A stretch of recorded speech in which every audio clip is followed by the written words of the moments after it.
MPPSC junction के YouTube platform में आपका स्वागत है। डेली वन फैक्ट में आज हम बात करेंगे तुलसी सम्मान की। इसके अलावा हम गोस्वामी तुलसीदास से संबंधित जो महत्वपूर्ण फैक्ट हैं उन सभी को कवर करेंगे। हम स्टार्टिंग करते हैं तुलसी सम्मान से। इसकी स्थापना वर्ष की बात की जाए तो 1983-84 वर्ष में इसकी स्थापना की गई थी। और क्षेत्र की बात की जाए तो ये आदिवासी लोक और पारंपरिक कलाओं इसके क्षेत्र में दिया जाने वाला सम्मान है। और ये पुरस्कार क्रमशः 3 वर्ष में जैसे स्टार्टिंग की जो 2 वर्ष है उसमें नाटक के लिए दिया जाता है, वही जो अगले साल जो तीसरा वर्ष रहता है उसमें वो दृश्य कला के लिए दिया जाता है। तो ये अलग अलग क्षेत्र है, नाटक और दृश्य कला दोनों में दिया जाता है और अल्टरनेट दिया जाता है इस तरह से। और पुरस्कार राशि की बात की जाए तो 2 लाख रुपये इसकी पुरस्कार राशि है। और इसमें जो मेन फैक्ट है कि आदिवासी लोक और पारंपरिक कलाओं इसी क्षेत्र में यह पुरस्कार मध्य प्रदेश सरकार के द्वारा दिया जाता है। अब हम तुलसी सम्मान से संबंधित कुछ महत्वपूर्ण फैक्ट देख लेते हैं। जैसे सबसे पहली बात की जाए कि जो 2019 में तुलसी सम्मान दिया गया 2019 के लिए, वो किसे दिया गया? नलिन खोयवाल को। और इनकी जो रचना थी वो थी गागर सागर। नलिन खोयवाल यह एक साहित्यकार है। और इनके संबंध की बात की जाए तो यह रतलाम से संबंधित है। यह रतलाम जिले से आते हैं नलिन खोयवाल। और इनकी जो रचना थी गागर सागर, इसके लिए इनको वर्ष 2020 में 2019 के लिए दिया गया था। इसके बाद हम बात करते हैं 2018 का, वो दिया गया विक्रम यादव को, जो कि राजनांदगांव से संबंधित है जिले से। इसके अलावा एक अन्य व्यक्ति कैलाश चंद्र शर्मा, ये जयपुर के चित्रकार है क्योंकि दृश्य कला के क्षेत्र में इनको दिया गया था। और ये वर्ष 2017 के लिए। इसमें भी वर्तमान करंट अफेयर से रिलेटेड नलिन खोयवाल, संबंध रतलाम जिले से। इसके बाद हम बात करते हैं कि प्रथम तुलसी सम्मान यह दिया गया था हिरजी केशव जी, जिन्हें वर्ष 1983-84 के लिए। और इसके अलावा पंडित गिरिजा प्रसाद जिन्हें 1983-84 के लिए दिया गया था।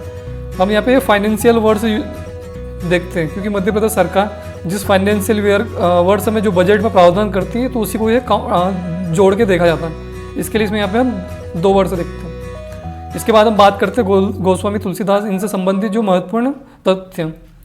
इनके जन्म की बात की जाए तो ये थोड़ा विवादित है। हमें कहीं कहीं राजपुर जिला बांदा, जो कि वर्तमान चित्रकूट में आता, यह भी मिलता है। और इसके अलावा एक कासगंज जो कि एटा जिले के अंदर आता है उत्तर प्रदेश में, तो ये भी मिलता है। तो अगर इन दोनों में से, वैसे तो दोनों ऑप्शन नहीं आएंगे, अगर पर्टिकुलर अगर एक आता तो हम दोनों में से किसी एक को सिलेक्ट कर सकते हैं। इसके बाद इनके गुरु की बात की जाए तो इनके गुरु का नाम था नर हरिदास। और इनके दर्शन की बात की जाए तो इनका दर्शन था वैष्णव। अब इनकी माता के नाम की बात की जाए तो इनकी माता का नाम था हुलसीबाई।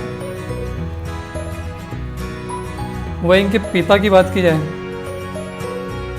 तो उनका नाम था आत्माराम। अब इसके बाद हम इनकी कुछ रचनाएं देखते हैं, महत्वपूर्ण इनकी तुलसीदास से संबंधित रचनाएं। सबसे पहले हम बात करेंगे इनके प्रबंध काव्य। प्रबंध काव्य से हम समझेंगे कि प्रबंध काव्य ऐसे काव्य होते हैं जिसके अंदर जो भी मतलब स्टेप बाय स्टेप इसमें रचनाओं को एक दूसरे से लिंक होता है। जैसे पहले काव्य में अगर किसी हम बात करते हैं जैसे रामचरितमानस, ये इनकी एक रचना है रामचरितमानस। तो इसमें इनके राम के संबंधित इसमें पूरा जीवन परिचय बताएं। तो इसमें जैसे उनके बाल्य अवस्था का पहले दोहे में उल्लेख किया गया, अगर उसके अगले दोहे में तो उसी से संबंधित होगा प्रबंध काव्य। मतलब ये एक स्टेप बाय स्टेप सीक्वेंस में चलता रहता है प्रबंध रूप में, इसके लिए इसको प्रबंध काव्य कहते हैं। अब इसमें तुलसीदास से संबंधित हम देखते हैं कि प्रमुख प्रबंध काव्य कौन से। एक रामचरितमानस, वैराग्य संदीपनी, जानकी मंगल और पार्वती मंगल, ये इनके प्रमुख प्रबंध काव्य हैं। इसके बाद हम बात करते हैं मुक्तक काव्य की। इसमें कोई सीक्वेंस रहना जरूरी नहीं, मतलब इसमें जो पहला दोहा अगर दूसरा दोहा है तो वो एक दूसरे से रिलेट करे, ये जरूरी नहीं। अपने आप में एक दोहा पूर्ण स्वरूप प्रदान करता है, तो ये मुक्तक काव्य है।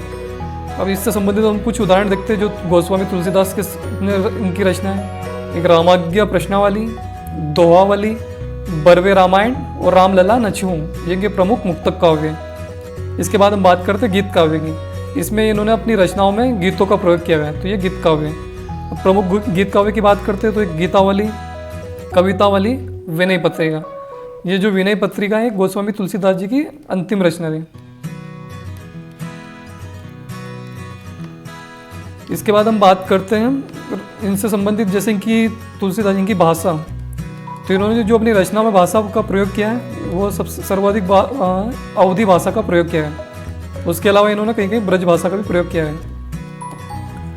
उसके बाद अगर रामचरितमानस की बात की जाए, यह अवधी भाषा में लिखा गया है। बाकी अगर इसमें बेसवाड़ी अवधी, अगर ऑप्शन में यह आता तो आप इसको सिलेक्ट करिएगा। बेसवाड़ी अवधी, जो रामचरितमानस उसकी भाषा है वो बेसवाड़ी अवधी में की गई। वो सामान्यतः इनके सभी रचनाएं अवधी वह कही गई ब्रज भाषा में भी। इसके अलावा ये जो हमारा टॉपिक है ये गोस्वामी तुलसीदास, यह यूनिट 4 मुख्य परीक्षा के यूनिट 4 में जो प्रमुख साहित्यकार और इनसे संबंधित है उसमें गोस्वामी तुलसीदास भी एक टॉपिक है। तो हम उनके वहाँ पे हम नैतिक विचार पढ़ेंगे, एथिक्स के पेपर में उनके नैतिक विचार। उसमें हम वहाँ पे देखेंगे कि इनके जो नैतिक विचार थे, जैसे मर्यादावाद, इसमें इन्होंने भाई का भाई से, पति का अपने पति से, अपने माता का अपने बेटे से, इस तरह से उनके जो भी कर्तव्य है उनको बहुत अच्छे से इन्होंने उल्लेख किया है। इसके अलावा इन्होंने लोक मंगल, यह भी इनका एक नैतिक विचार है। इसमें इन्होंने कैसे जनता और उनके प्रशासन इनसे संबंधित कि राजा क्या धर्म होना चाहिए। उसके बाद राम राज्य, चूँकि तुलसीदास जी का जन्म कहीं कहीं का 1510 ईस्वी या कहीं 1533 ईस्वी इनके जन्म की तिथि है, जो कि थोड़ा विवादित है। तो ये जो ये इनका समय था वो मुगलकालीन समय था। तो इन्होंने अपनी रचनाओं के द्वारा जो मुगलकालीन में, मतलब जो रचनाओं के द्वारा इन्होंने तत्कालीन परिस्थितियों को बहुत अच्छे से प्रस्तुत किया कि मुगल काल में कैसे धर्म की निंदा की जा रही है, कैसे लोग अपने कृत्य, मतलब उन्होंने मर्यादावाद, लोक मंगल, इनसे वो अलग हटकर कार्य कर रहे हैं। इसके बाद इनका एक नैतिक विचार और था समन्वयवादी चेतना, ये भी इनका एक नैतिक विचार। इनको हम इथिक्स में बहुत अच्छे से देखेंगे कि तो आप इसमें ये अपनी रचना है जो भी इनको अच्छे से देख लिएगा पॉज करके। Thank you. अगर आपको ये लेक्चर पसंद आए तो प्लीज़ हमारे चैनल को सब्सक्राइब कीजिए और आप हमारे टेलीग्राम ग्रुप से भी जुड़ सकते हैं, जहाँ पे हम डेली MCQ और PDF नोट्स प्रोवाइड करते हैं। इसके अलावा हमारा एक इंस्टाग्राम है जहाँ पे हम डेली फैक्ट शॉर्ट नोट के द्वारा पढ़ाते हैं। उसके अलावा यूट्यूब पे तो हमारे डेली लेक्चर डलते हैं। थैंक यू, धन्यवाद।